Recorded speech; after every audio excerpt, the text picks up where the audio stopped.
part 3 of 4, the 15-to-1 tire shootout with Superior Products versus Jimbos.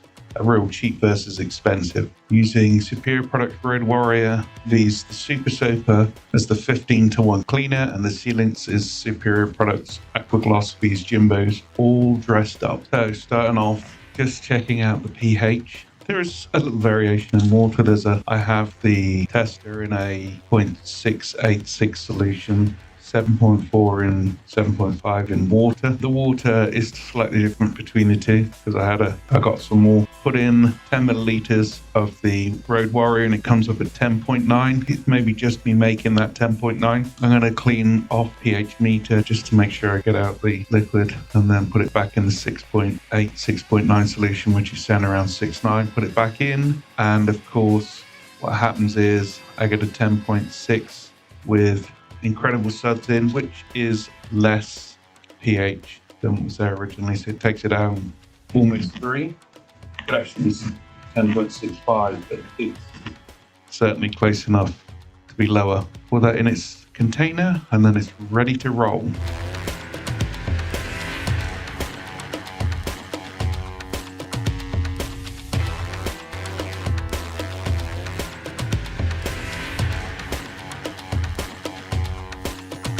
Moving on to Jimbo Super Soaper. So this week I am using soaps because Jimbos didn't really have a non-soap. So I wanted to make sure that I was kind of fair between the two. Jimbo Super Soaper is supposed to be an 8.5 when fully used, a 7.2 for the water. Once I put it in, we're going to come up at an 11.1, which is way higher than I thought it would be personally.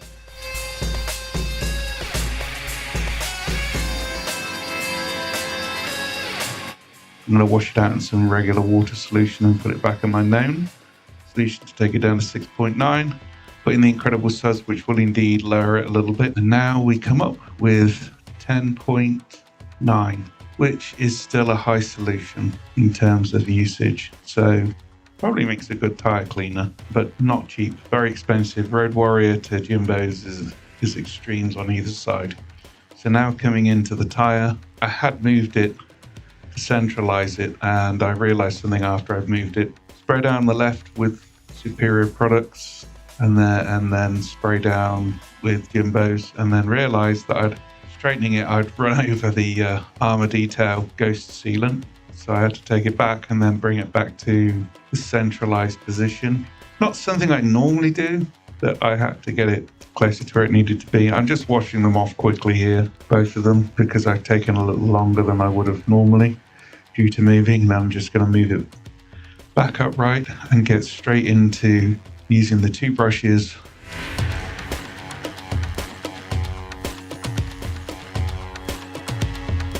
Run for the Road Warrior, which I'm just spraying on now, a little on the brush, and of course with Incredible Suds too, it's definitely going to be foamy. Foams up very nicely. Did I need it? Probably not, but I wanted to use that just to make sure it was even with everything else that I used. I like to try and keep it some resemblance of similar, especially using the chemicals all at a much lower dilution in terms of as a cleaner. These aren't APCs, they're actually car Decon soaps and or the regular soap for the Super Soaper, but I'm doubting that you get anything close to 7 unless you put in the acid soap to go with it at the same time, which he also does. Once I've wiped that down on the gone down on the one side, I'm going to go down the other, and you can see some browning occurring, and it is indeed cleaning. The Superior Products has indeed cleaned the wheel a bit, and I do the same for the Jimbo side.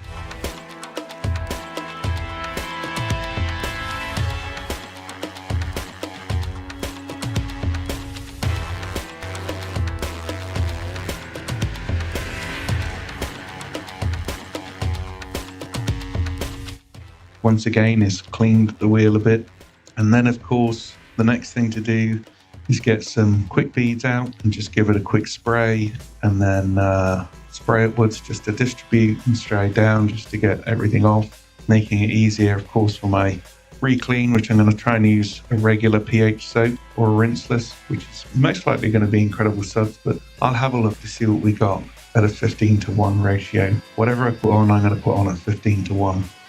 This is of course a pet dryer that's hot air. You can buy car dryers similar sizing with similar outputs that are $200, and this was $50. So for me, this is fine when you want to just dry things off, and it does do indeed hot air. And I actually like the way it dries at the very bottom there as well, but it's indeed okay when I spend enough time on it. You can see that there's no dressings or anything on, nothing untoward on it. These tires have never been solvent cleaned, as some people do. I have no idea why, but if you leave it to some detailers, they're going to solvent clean your tire because they're going to try and get whatever off on the outside. It's not necessary. Now, using the Aqua Gloss on is an alternative to using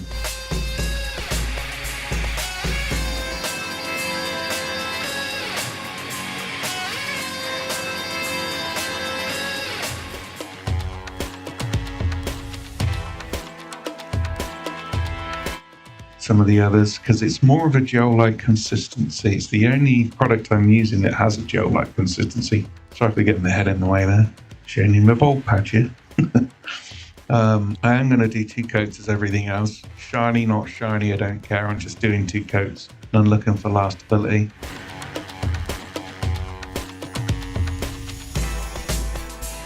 When I put the Jimbos on, it's actually more liquidy and less gel-like, so it's more of a liquid style sealant. It's not a spray of any form, but it is certainly a liquidy style sealant, and actually sits in the ridges a little more than I like, so I have to wipe it, make sure it comes out of those ridges. But once again, it's one of those products that Aqua Gloss compared to Jimbos is amazingly different in price.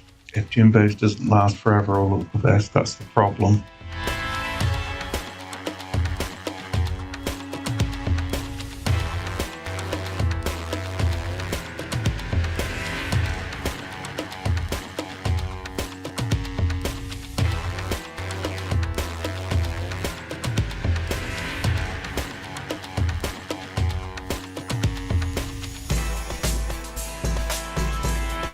So moving on to the second coat with Aqua Gloss, put a little bit more on the microfiber and just wipe it around, trying to keep the applications very similar. Really would like to use brushes, but I don't actually have enough brushes. Specifically the sealants, I decided I was going to use some form of sponge applicator because I felt that would be better for me. It doesn't seem to have pulled excessive dirt off, so that's pretty good. It is indeed going on in a layer, and it does indeed look okay.